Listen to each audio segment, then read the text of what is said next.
Hello বন্ধুরা, গরিব ছেলের গার্ডেনে সবাইকে স্বাগত। আজকে আমার ছাদ বাগানের এই দুটি গাছের মাটি তৈরি করার ভিডিও নিয়ে চলে আসলাম। চলো ভিডিওটি শুরু করা যাক। ভিডিওটি সম্পূর্ণ দেখার অনুরোধ রইল। প্রথমেই আমি 50% মাটি, 30% গোবর সার, 10% পোড়ামাটি, এই তিনটি জিনিসকে আমি ছাদে সকালে রেখে দিয়েছিলাম ও সারাদিন রোদে শুকানোর পর আজকে বিকালে আমি এই মাটিগুলোকে মিক্স করে টবের মধ্যে রেডি করে রেখে দেব।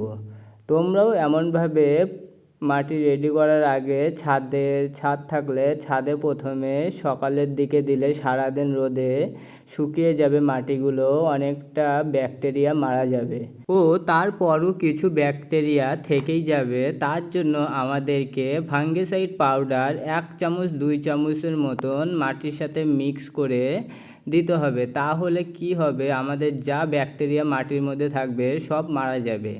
আর মাটি রেডি করার পর মাটিটিকে আরও একদিনের জন্য টবের মধ্যেই রেখে দিতে হবে ও তার পরের দিন গাছটিকে আমাদের সুন্দর করে রোপণ করে দিতে হবে।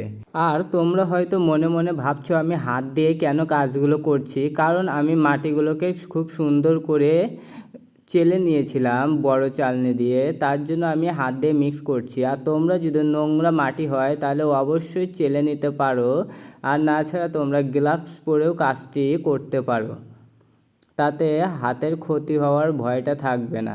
আর তোমরা যখন ছাদ বাগানে গাছ রোপণ করার জন্য মাটিটি কালেক্ট করবে, সেই সময় মাটিটিকে শুকনো মাটিটাই কালেক্ট করার চেষ্টা করবে, কারণ ভেজা মাটিতে ব্যাকটেরিয়ার পরিমাণ বেশি থাকায় তাই শুকনো মাটি যেমন জমির মাটিটাই বেশি এইভাবে নেওয়ার চেষ্টা করবে।